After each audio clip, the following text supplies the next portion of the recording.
বাংলাদেশ থেকেও প্রতি বছর উল্লেখ্য সংখ্যক শিক্ষার্থী যুক্তরাষ্ট্রে পড়তে যান। ঢাকা থেকে অনেকেই ইতোমধ্যে স্প্রিং 2025 বা ফল 2025 সেমিস্টারের জন্য ভিসা সাক্ষাৎকারের অপেক্ষায় ছিলেন। নতুন এই সিদ্ধান্তে তাদের উচ্চশিক্ষা যাত্রা বিলম্বিত হওয়ার শঙ্কা তৈরি হয়েছে।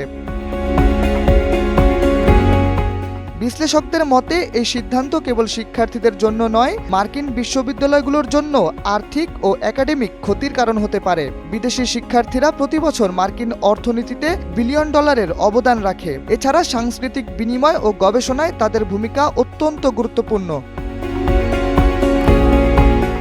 এখন প্রশ্ন উঠেছে, এই স্থগিতাদেশ কতদিন বহাল থাকবে?